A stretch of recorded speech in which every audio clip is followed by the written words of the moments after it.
in here today. Yesterday was a bit crazy with that wind, wasn't it? It was. No, today's good. Actually, we've loved our time here. I feel like we're Victorians because all we do is talk about the weather while we're here. Is that true? We just talk about the weather a lot. It has. The sun has been shining, so we have had an absolute ball, which is fantastic. I was born in Melbourne. I'm Victorian. So, no, it's good to come home. How is everyone? Are you good? Yes. All right, we'll start with a couple of questions. Anyone out there about to hit the road or looking here shopping for a van at all? Shopping. Oh, so exciting. You got your van about to hit the road shopping? Fantastic. Do you feel overwhelmed? Shopping. Good. You guys are awesome. That's exactly how we felt when we started, and it is hard to believe that it's been 6 years of full time. We just celebrated on Father's Day, actually. We left September 1st, rolled out there, white-knuckled, gripping the steering wheel, freaked out, totally freaked out. Never towed anything, right? So, but before we do, okay, so as I know you guys down here don't have a clue who we are, never met us, never seen us, so welcome. Anyone else new to the Feel Good Family juggernaut? Jasper, righto. And then we've got a few guests here, maybe watch Channel 31. Anyone? Yes, there was heaps. Awesome. So Thanks, Channel 31, thank you. And then, of course, YouTube, and we had our Channel 7 series last year as well. And our podcast, anyone listen to the podcast? Apologies, I know we've done 250 episodes, and this is the first time in 6 years we've had the last 3 months off doing that podcast. We've been getting messages. Are you guys still alive? Are you guys actually going to put another episode out? We are. Yes, we are. The show notes are done, and it'll be back on the airwaves this Friday, which is fantastic, which I'm excited about. It's actually my favourite part of what we do, but we have created a new digital product over the last 3 years, and this last 3 months we've been bringing that to life and launching it, so we had to pause one thing to do the other, basically. And we'll tell you about that at the end of our chat. So a quick backstory for our new friends, and that is we are known as the Feel Good Family. Got my beautiful wife, Katie, got my co-pilot down here, Jasper.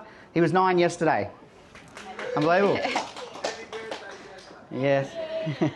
And we've had so many well wishes because obviously we had a bit of an emergency out there a few weeks ago way out west, but he's super fine and he's super fit and getting better.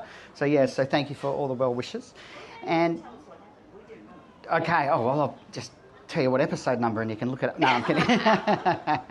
We've done 287 episodes of YouTube now, which has been translated into TV as well. So 190,000 kilometres, Katie. Every state and territory, we've zigzagged our way around the country, and we are pinching ourselves that's been our life. It wasn't the plan, but certainly we do not take it for granted. We are full of gratitude that we get to do this and share our adventures as we go. Yep, and our big thing is if we can do it, anybody can, because we weren't campers or caravanners by any stretch. We'd never even owned a tent or done any of that sort of thing together before we decided to throw in our careers and buy a caravan and do this crazy thing. So we've had all the highs, everything you see when you're scrolling on social media, those beautiful sunsets and the campfires at night and that feeling of freedom, which is just incredible when you're out in these places. But we've also had lots of lows, including medical emergencies with Jasper when we've been really remote. We've had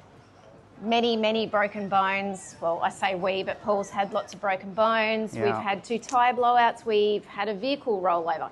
We have had lots of stuff in our time happen. Yeah. And all of that, I guess, has, you learn from your mistakes and you evolve and you stretch and you get out of your comfort zone. But it really led us to create the digital product Paul mentioned that we'll talk about later, but then also put together this presentation on just some of those mistakes that can be easily avoided to make you more confident and safer out on the road. Perfect. Now, as my dad always said when I was Jasper's age, you're better off to learn from someone else's mistake than your own. And so that is this top 5 mistakes or common mistakes that we see are made. Some we have made and others we've been able to learn from. I tell you what though, the ones that you do make, if you survive, they're cemented lessons. So you can be, better off when you're learning from your own mistakes too, that's for sure. All right, let's get into it. Number 1, rushing the prep. Beautiful. So when we set off, we had 2 years of planning. We'd had this crazy idea, then we planned for about an 18 months to 2 year period before we actually hit the road. And that also involved a lot of paying off debt, a lot of saving money, and a lot of researching. And then in our preparation was the vehicles, making sure that we had those as prepped as possible, we had the right gear. Okay. Something we didn't take into account, press play on the video, There you go. was this sort of stuff. These Emergency preparedness. Exactly. Weather events, fires, flood, wildlife emergencies. We just hadn't considered those elements. We really had just been so focused on the security of our vehicles and safety of understanding how to tow and all of that, which was great, but this was a major one. And we had not even considered an evacuation plan or even a grab bag. So that became a real reality for us about 3 months in. We were in Yeppoon on Queensland's central coast. We were staying in a caravan park, very safe and secure. The Discovery Park's there. It's beautiful, right opposite the beach. And it was at the time there was massive bushfires in Rockhampton, and a fire was lit right across the road from the caravan park. So we woke up in the middle of the night to the smell of smoke. Paul opened that caravan door and the sky was just orange, and there was embers falling on our awning and all the vans in the caravan park, and we just panicked. We had no idea what to do. Do we try and hitch the van, and then, how many hundreds of other people are here in this same situation? Are we going to get out? Do we leave the van and just take the vehicle? We had a 3-year-old asleep in the caravan. What do we take? We don't have anything prepared. So it really drove home that, okay, we've got to consider this. Yep. In fact, there was a road in to the south and the north, but the one to the south was completely blocked off. And the one to the north, you had to go around the existing massive bushfires. So that added an element of real fear, to be honest, to us. But what it did was the next day, once we calmed down and the fireys showed up, and most of the people who showed up at first were all of the volunteer fireys. And they then controlled it, and then they did some more burning off down on the corner, and crazily that fire was intentionally lit. Which you hear of quite often, some rat bags out there. But the next morning we're like, okay, let's get onto this. So we said, well, what would be in a grab bag? What would a checklist be? What would an evacuation plan be? And now, it doesn't matter whether we're crossing with the ship over there to Tassie with the van on, or everywhere we go or stay and play, we always have a discussion that's just to bring awareness and to make sure we're on the same page about a plan. What's the evacuation plan? What do we do if it hits the fan? Well, a lot of these amazing campgrounds around the country too are one road in and one road out, and we're all seeking out those beautiful remote places. Yeah. They're in amongst, national parks or bushland, and we are a country of extremes here in Australia. So just having that conversation of, okay, what is our procedure? And we have fine-tuned that, and we're quite, anal about it, aren't we? We're always thinking about our emergency preparedness now because of that lesson that we learnt. And in speaking to other travellers, well, we've learnt some great tips, like always making sure that you fuel up when you get to a new campsite. Have your vehicle full of fuel in case. We learnt that from some people that were in the other day. Yeah, and they were in a really scary bushfire situation. So preparation is more than just your vehicles and your gear. It's also about your people and your mindset too, to be able to deal with these situations. Great, Katie. Yeah, it's about the people and your people that you're travelling with. Also, like in that grab bag and knowing the medications, if you're travelling and you need medications, or your pets like all of those things, and having those checklists. And like we mentioned, we have created a very thorough digital product that we'll talk about at the end, and we can show you how to get your hands on all of those things in one place. Righto. Number 2, forgetting the distance. This place is huge, isn't it? It's absolutely massive, Australia.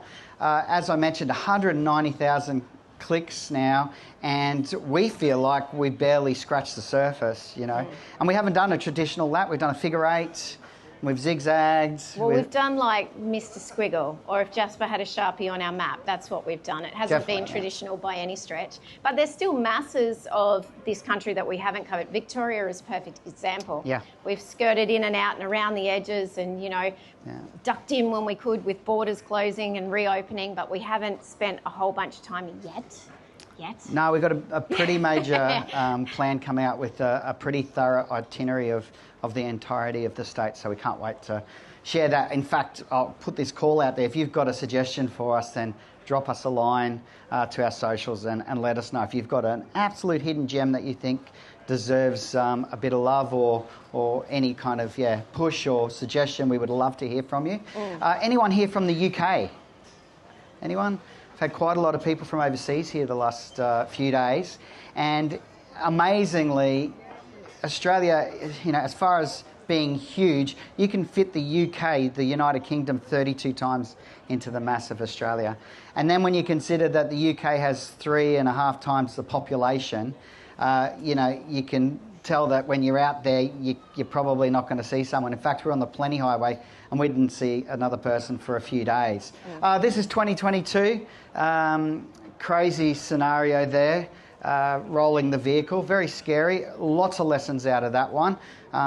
It was really heightened, I guess, because we're on the Bloomfield track at this point. It was pretty remote, but then some saviours showed up in their Land Cruisers and double winched us out. Very fortunately, Jasper, although he was stuck, he was really only stuck under the stuff that we hadn't secured in the vehicle, which included our Starlink, camera gear, our lunch. Everything was on top of him, and so it added to, and all the windows were smashed. So it added to this really heightened moment. Yeah, that was a really great lesson, along with all the other lessons we learnt that day. But anything that you've got loose travelling in your vehicle with you, if you are in an accident situation, that can become a projectile. And when you think about some of the more simple items, like we each have a Yeti water bottle. Now they are pretty sturdy, and you wouldn't want that flying through the air at speed if you were in an accident. So we do secure everything now. Something else that we do religiously now is an acronym called GOAL, and it's like kicking a goal, get out and look. Like Brizzy did last night. Yeah, go the Lions. Anytime we go to reverse, whether we've got the van on now or not, if we don't know our terrain, Paul will get out and have a look, because that accident happens so simply and easily that we just, you just can't dream this stuff up. Something else to take away from this too is that, being prepared, it's not about the fear, it's about giving you the confidence. So think about your gear as well. Have the right gear on hand. UHF radios. Does anybody travel with a UHF radio? Yes, Jasper, we know you do. Anybody not travel with the UHF radio? It's okay, we didn't. We didn't have a radio for the first 2 years that we travelled full time. And looking back on it now, it's quite hard to believe that we didn't, but we also didn't know what we didn't know. And now it's one of our most used items. Absolutely. And on that, if you're travelling with kids, teach your kids how to use that UHF radio. If that accident had been different and for some reason we couldn't grab the radio, I guarantee Jasper knows the emergency channels. He knows how to use duplex and simplex and double it up and be able to, really get attention. If there was someone on the other end of the radio, he'd find a way to get in touch with them. So, right. There you go. Yeah, you could definitely teach your kids. And then when we're at camp as well, he and I'll be out adventuring, and Kate, will radio and. They can radio home. Well, Mum, when's lunch ready? Yeah. So always in reach. Yeah, it can be a bit of fun as well. Yeah, absolutely. The GME radios that we use, actually, the handhelds are great because they also have the GPS location tracker. So if you are really remote, that's another safety feature. I mean, Jasper only 9 yesterday. We wouldn't really allow him to be off wandering by himself. We are a little bit helicopter parents, I guess. A little bit. No, we definitely are. But when he is off and he's got a radio, that's right, that GPS function is awesome. And Kate mentioned GME because they're an Australian-made, Australian-owned product, and business. And so, yeah, we'll fly the Aussie flag where we can. We love that. A personal locator beacon, if you are going into more remote places, it's a piece of kit that you'll invest $500-600 in and hope that you never use. But if you do need to use it, then you know that help will be on its way really quickly. And GME has a PLB as well, which we also have. So you sound like you're about to start rapping. GME, your PLB.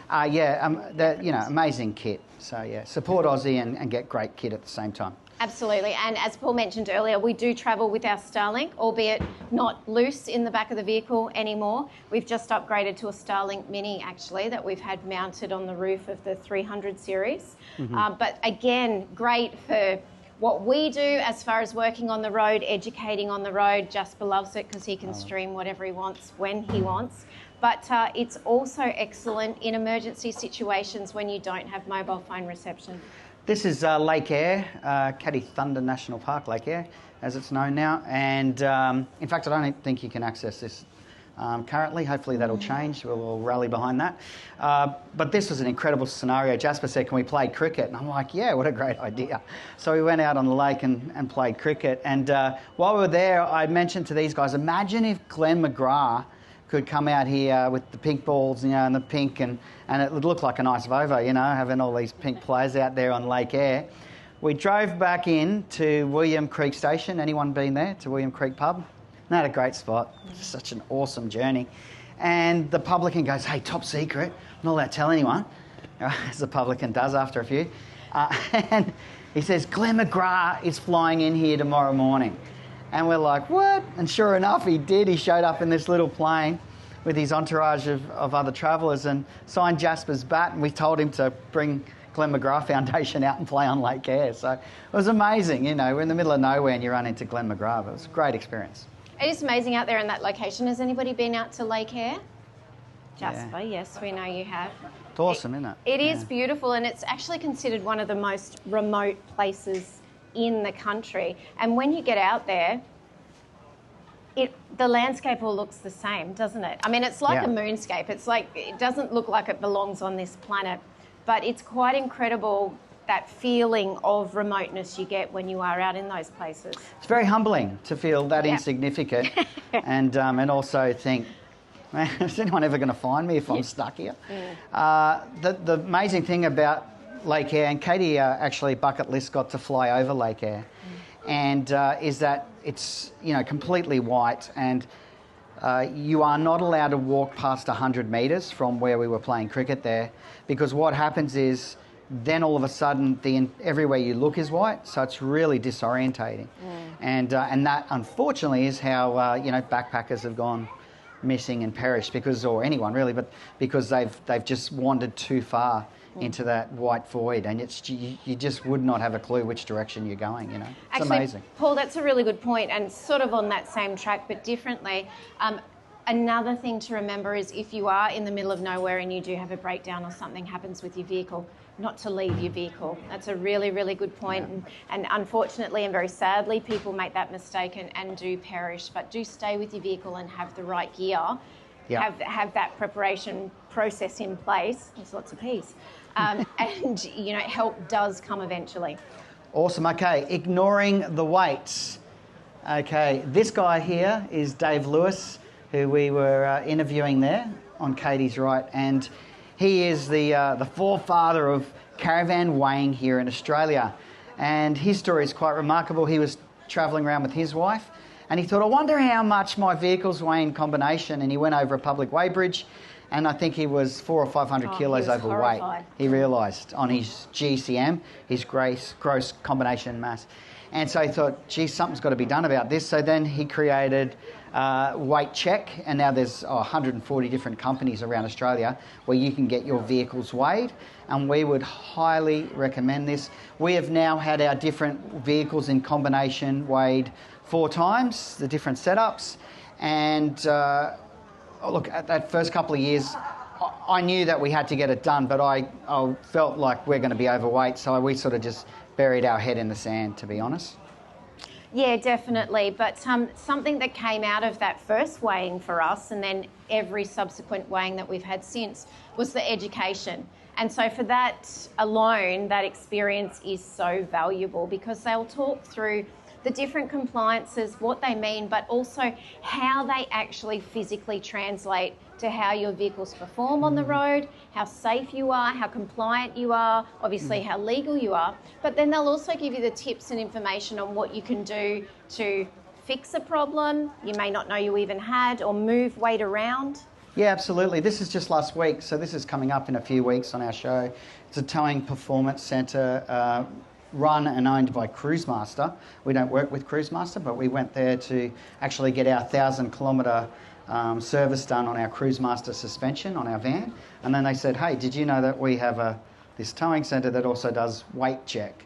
And they said, in fact, we've opened another one in Melbourne, so it's the only other place in Australia that you can go and go there, and they're experts across all of this information. So, yeah, we were really blown away with that experience. It was awesome. And there's 6 compliances. We were overweight in our new setup, only on the tow ball, which out of all of them, for us, was by far the easiest one to fix. So everything else we were well clear because of our new setup, and we really felt confident because we've, after 6 years, kind of know what we're doing. But I still had to remove weight off that tow ball. In fact, I removed almost 70 kilos out of the front, and we were able to distribute it elsewhere. But that reduced the tow ball weight only by 40 kilos.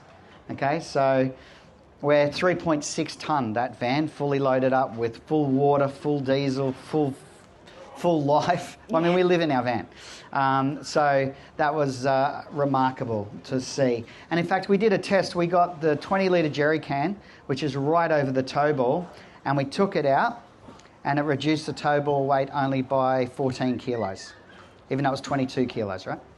Or 20 kilos. And then I took it inside the van and put it at the back of the van, and it added 12 kilos to the tow ball weight. So you can see that, that kilo doesn't mean a kilo gone or a kilo replaced. It depends where you transfer it, can completely change how that vehicle performs and how safe it is and how balanced it is. So getting that education from an expert is priceless. Something else that we do too, because we're on our weights all the time now. We live in our van, and after 6 years, we're kind of in a good rhythm of it. But every month or so, we'll just do a sweep through the van. I mean, things accumulate. I'm sure it breeds in the cupboards. Things just appear out of nowhere. The same thing happens in a caravan as it does when you're at home in, 4 walls, bricks and mortar. So we're constantly, going through assessing what are we using, what aren't we using. In fact, we got some really great advice when we very first did our towing course before we set off. And the gentleman who did that, his name was Wayne. He said to us, everything you put inside your caravan when you're packing it for the first time, put a little sticky dot on it. And then when you use that item, take the sticky dot off. And then after a month, you'll sort of get a gauge. And then after... My dot came off straight away. Yes, Doc. You're very useful. Yes, you drive, you edit, you make good coffee too. But after 6 months, do it again. And then after 12 months, do it again. And if you've still got dots on things after 12 months, you've got to kind of ask yourself, do I really need this in here? So it's a good way, whether you want to go to the hassle of using sticky dots or not, but, just regularly assessing what you've got will help. With Jasper's Toys, we've always had a 1 in, 1 out rule. So anytime he gets something new, 9th birthday yesterday, then we need to look at what we've got and what's coming out of the caravan for those items to come in. All right, our mistake number 4, Katie. Locking the schedule. This is Litchfield National Park. Anyone been there? Yeah? It's beautiful, isn't it? Isn't it amazing? What we love about this particular national park is that it is the least amount of effort for the most reward. And what that means is that, like, Kakadu is off the Richter, but then you get there and then you've got to drive 10 kilometres on a unsealed road, and then you've got to hike 10 kilometres, whereas this, you park in 200 metres and there's this, and there's 5 of these just in in Litchfield National Park. It's remarkable how easy it is to access the real gems in this particular national park. Yeah, absolutely love it. So locking the schedule, something we did really early on, and I think probably my need to be organised, my maybe a little bit of OCD when it comes to planning, and also being worried about everything when we first set off. We had caravan park after caravan park booked in advance, so we knew exactly where we were going and what was coming up next, which was really great. But we started missing out on stuff. You know, other campers would say to us, hey, on your way to Melbourne, make sure you stop in at this little hidden gem, and we couldn't do it because we were so heavily booked and organised. Yeah. So it's all about finding the balance between, you know, having certain things booked and locked in, and then also having the flexibility to be able to, you know, you pull up at these most amazing campsites, you don't want to have to rush off just because you've got another booking to get to. Yeah, absolutely. That is perfect. Some of these locations that we're showing here were certainly what we refer to as big rocks. Yeah, and we would encourage you to book those. So, like if you're travelling as a couple and you've got one or two things that are, you know, non-negotiable, book those. All right, and then be flexible around everything else. We get asked a lot, you know, have we ever missed out on a campground? And there would be 2 or 3 times that over the 6 years, that we've wanted to go somewhere and it's full. But then on the other side is that we've never, you know, not had somewhere to stay. You know, there is tens of thousands of campgrounds, and then that again of caravan parks, and then free camps or low-cost camps. So there is something always there for you. You're never going to be completely stuck. But yeah, it normally will reveal some pretty incredible gems. Sometimes getting a curveball can be the best thing. Yeah, absolutely. And of course, you know, seasonally, if you're travelling in high season to those really popular places like North Queensland or WA, where everybody, you know, migrates chasing the sun, then obviously there's things that you'll need to book in advance. School holidays are a big one, Christmas time. Definitely, we would say book and be planned because you don't want to be disappointed. But then keep that flexibility outside of that. Or maybe, you know, a lot of the times we'll travel just a little bit later in the season. When we came through Western Australia the first time, we were coming through quite late in the season and it was definitely heating up. But we got to Ningaloo there and had no problem getting campsites. We stayed for a couple of weeks. We shifted around spots, so we got to really enjoy the best of it.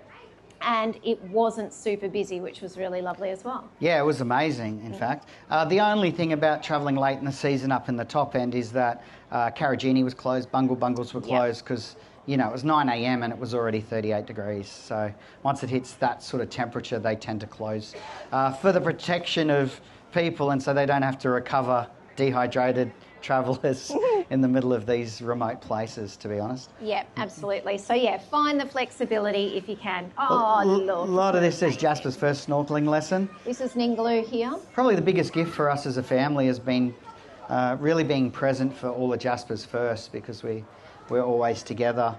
It does have its challenges, of course, as well. Particularly adult time. So it's very challenging. Yeah, we could do a whole separate presentation on that, Dal. We could. We might need a different time slot, though. That may have to be a later in the afternoon time slot. This is Katie going off. I'll go back. I don't know if I can go back. No, you can't go back. Okay, we can't go back. That was, amazing. Kate doing that, you know, bucket list item of being able to fly over Lake Eyre was from a little place called Maree. On the Flinders Ranges side of the Oodnadatta in South Australia. Anyone been out to Maree? Well, have you heard of Maree Man? It's like the 6.5 kilometre warrior that's engraved in the landscape that just appeared overnight, which is quite a remarkable story. You know, it's a good pilgrimage, I think, for tourism and all of that. But what's great is that if you go from Maree on the plane, that 2.5 hour journey means you get to see Maree Man as well. So that was pretty amazing. I'm so sorry I skipped forward. Has anybody had an item on their bucket list or an experience that you've wanted to do your whole life, and then when you're going to do it, the reality of what the experience actually is or is going to feel like sets in? Well, that was for me. I was so like, we're going to Lake Eyre. I've always wanted to see it from the air. I want to see the water flowing in, which I was very privileged to do. I didn't really take into account the tiny plane that I was going to be going in. And so we went to the pub for dinner the night before, and I hadn't booked it yet. And we're umming and ahhing, and Paul's like, you should just do it. And I was like, yeah, Well, I'd love to, maybe. When we walked up to the guy to ask about seats, he said, I've actually only got one seat, so only one of you can come. And he looks at me and he goes, you can't come, mate, you're too heavy. I was like, what? Too many So beers. I was literally on pastries. my own without my co-pilots. He pulls out the scales. Like, we're in the middle of the pub, right? And he pulls out the scales in the middle of the bar and says, on your jump, we'll make sure that we've got enough. How much do you reckon weight Kate room weighed? for How much you. do you reckon she weighed? 48, did you say? Spot on. Yeah, and the bar went, yeah! Because I think it was a 55 kilo limit, and so she was in there, and I'm like, right, It was a bit rude, though. You We can have waited till dessert. after dinner to weigh me. I was like... Anyway, I underestimated the experience of being in a little plane. So it was a 6-seater plane. I was right up the back on the right side in the furthest seat, with all of these other bodies squished in, people I didn't know, and they were like one big happy family, and I was on my own. That's good. So yes, it was amazing. It took me about half an hour of really deep breathing and talking to myself, doing lots of internal work to calm myself down, but flying over the lake was amazing. Yeah, Jasper and I went to the Lake Air Yacht Club and got to meet the Commodore and had an amazing experience as well. We did hug Katie as though we wouldn't see her again. Sounds terrible, but we were like, bye, Mum. Yeah. I will say the only saving grace is that my pilot, Tekken, oh, he was the best looking human on the earth. He was a very lovely Kate comes back to the man. table after they weighed her and she goes, gee, the pilot's good looking. I went, well. I was like, if we ditch on Lake Air, I'll be all right. He'll look after me. She'll be right. All right, so number 5, skipping the practice. This here is day 1 with us. Yeah, crazy, huh? 6 years. And we're showing up to my mum and dad's place because we knew that we didn't have a clue and we needed a safety net, to be honest. So it's my mum and dad littering the street with confetti. But, an incredible journey for us to look back on. We always get asked, would we do things differently? And it's hard to answer because you can't, but the answer is yes, we would. We would. That was a 23-foot van.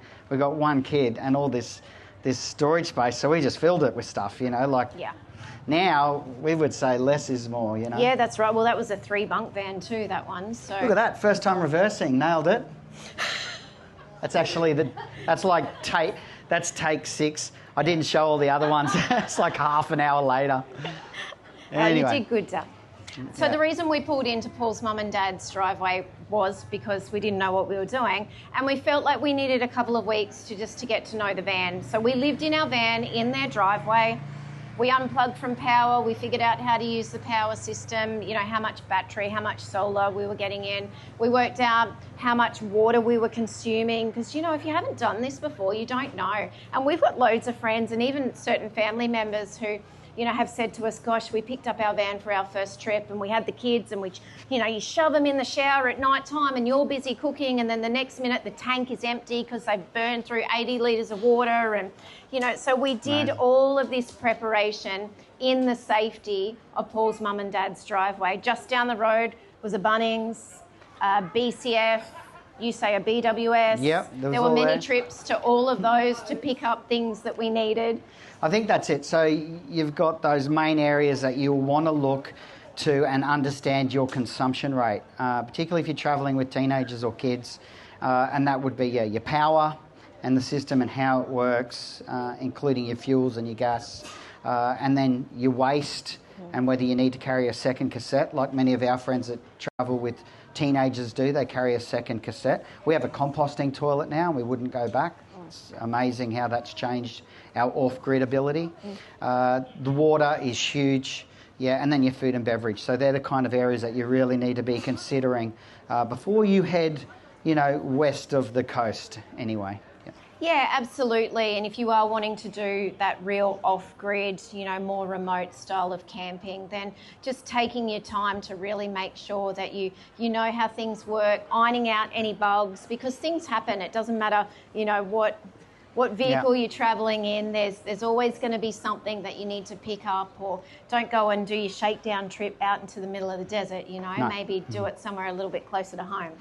This is one of our all-time favourites, still in our top 5 really. It's a dust dance, yeah. It's called Dunblane Station. It's only 8 kilometres from Barcaldine in central Queensland, but there's these big feed troughs that are only for humans, but he's right on part of the Artesian Basin, the Great Artesian Basin, and you can fill that up around 3 p.m. in the afternoon. The water comes up at 100 degrees Celsius there. Yeah, it's very close to the bore, and then you leave it for 3.5 hours, and boom, you're in there, perfect sunset, a good couple of wines later, and we just love it. We've gone back there many times. It's $15. We've also got ourselves set up so that we can project onto the back of the van. This particular time, this is a couple of years ago, we were there, and it was State of Origin. That's the pre-show. Jasper's getting to watch the kids' cartoons. We do that first, and then we put the State of Origin on, which was awesome. And Queensland won! Yeah, and the boys can scream as loud as they want at the TV, and there's nobody around to hear them, and we don't upset our neighbours. Amazing. That Great Artesian Basin Trail is an awesome one to put on your list if you love the idea of finding these Outback station stays where you can have an outdoor bath soaking in those beautiful artesian waters. It is an awesome experience. Your closest camping neighbour, we always refer to our neighbours, which is whoever's camped next year, are 4 kilometres away at that. So you can, you can be nude if you wanted to. You're speaking from experience, I'll just let you know that. I think it's good to note too that when we first started out, we stayed at caravan parks really on road, plugged in for the first couple of years. That was a multitude of different factors. One, because we were really scared and we didn't know what we were doing, and we felt heaps safer in those environments. Jasper was little, we weren't really brave enough. Also, our vehicles probably weren't really the vehicles to be taking us to those more remote places. Yeah. And then we got a little bit more confident over the years, and we'd talk to other travellers and they'd tell us about all of these amazing places, or we'd see people turn off the bitumen down that dirt road and we'd wonder where they were going. And so we decided, okay, it's time for us to get a bit more adventurous. So, getting into that groove of the off-road, off-grid living doesn't just happen overnight either. It does take a little while to work up to and get confident. And we're still learning stuff, aren't we? Even all of this time in. Absolutely. I mean, the idea of, pulling into a remote place like that and making sure that you have a full tank of fuel, we've never done. And when we met the couple on Friday that were stuck in a bushfire, and the people they were travelling with didn't have enough fuel to tow themselves out, safely for the direction that they had to go, we were like, geez, we'd never thought of that one. you know? So you still learn stuff as you go. But I will say that first couple of years, having a full on-road setup, we still saw the most of Australia. We still saw the best of Australia. You can actually do it without that. It's just that we've grown in confidence, I think. That's right. Yeah. And I think what comes with the off-grid, off-road style of travel is that real sense of freedom. When we first picked up our Zone RV 3 years ago, we challenged ourselves to 12 months off-grid. And it was the best 12 months of our entire travelling full-time 6 years. And I think it's because we pulled up to those campgrounds and we weren't relying on anybody else. It was like that real stick it to the man, hey Dale, we're getting power from the sun, we've got our own water, we're self-sufficient, and that feeling of freedom is just remarkable in these places. Absolutely, this is remarkable, this place. We got It's our accidental campground, hey? Yeah, we got stuck because a lot of people were bogged and we couldn't get the van around them, and so we had to illegally camp in the Fink River bed, and it was just still one of our all-time favourite campgrounds.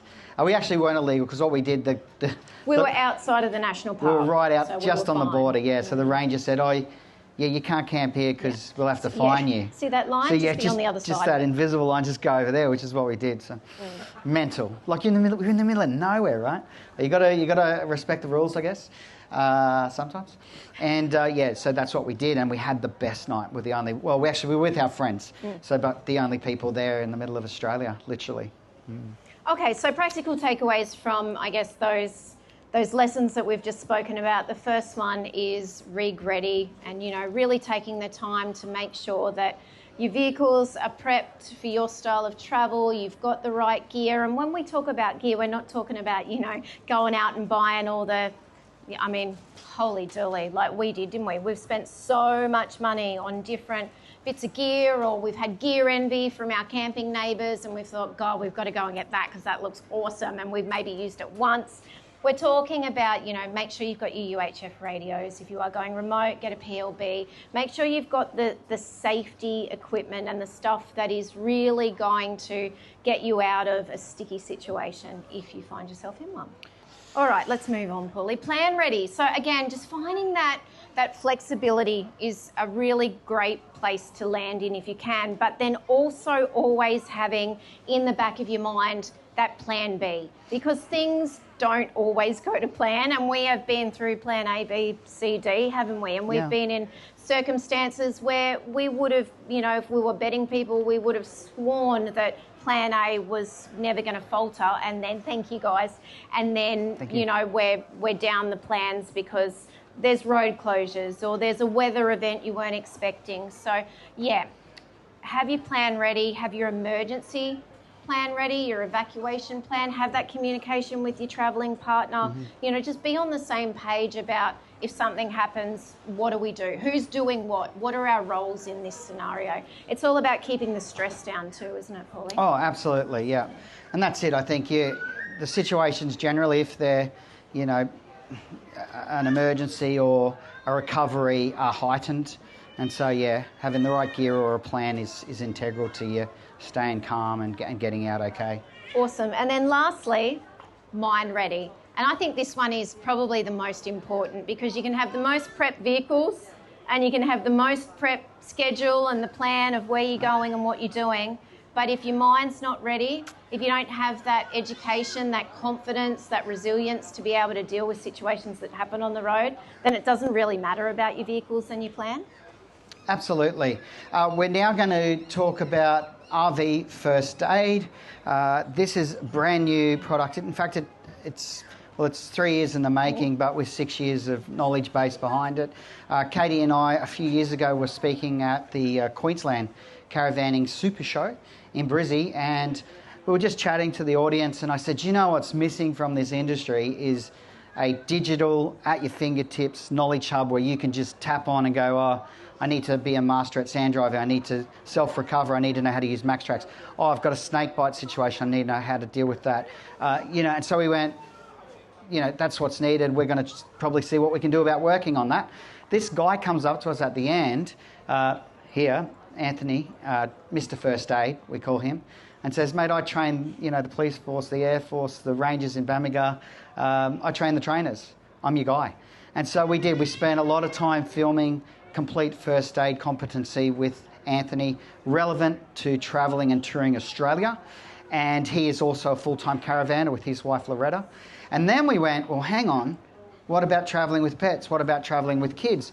What about towing and knowing your weights? What about road safety? So then we started to seek out all the experts that we'd met during our time when we were seeking information, and we got them together and we filmed a series of, almost 10 hours of content, 70 videos, and we were able to put together RV First Aid that is now available to everyone, and we honestly feel should be in every single registered vehicle here in Australia, as far as keeping you safe and giving you a skill set to give you the confidence to get yourself out of trouble if it hits the fan. And amazingly, we've now found that manufacturers are now putting this in their vans as part of a startup kit. So how you get your hose and your grey hose and your power and all of that? Well, now they're including RV First Aid, and we've only just launched, but we've already had a handful of manufacturers say we want that. And so it's amazing to us, because we do genuinely now heart of hearts think that this is necessary for everyone out there and for a safer touring community and travelling community. Yeah, definitely, Paul. And it's all the resources that we were looking for before we hit the road, and that's all of the learned experiences that we've had over the 6 years, and then also talking to other travellers as well. And what's been really amazing in the process of launching and talking to people too is that ideas, the knowledge that people are seeking. And so we see this platform as just an ever-growing platform of content. You know, we had somebody say to us the other day, I'd love you to do a video and include on, you know, how do I change a tyre if I've got the van hitched and I have a tyre blowout? You know, just simple and practical information like that you can have on your device all the time, no matter where you are travelling Australia. We're pretty proud. Oh, we are, yeah. We're excited about it as well, to see it getting out there now. And we've just this last month also filmed with Leon, who runs product globally for MaxTrax, and gone through their product base, and he showed us how to use it properly.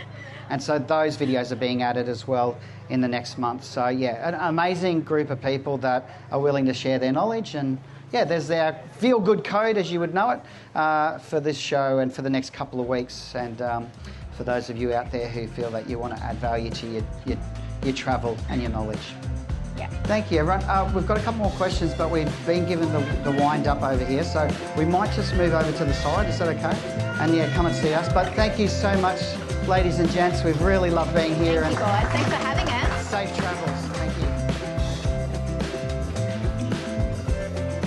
Thanks for watching.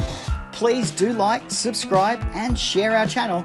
And if you'd like more information on full-time RV travel and living, visit our website, thefeelgoodfamily.com. There you'll find loads of free resources, our weekly podcast, caravan cooking recipes, our monthly magazine articles and much more. We look forward to seeing you next week. Take care of yourself and your family, and happy trails.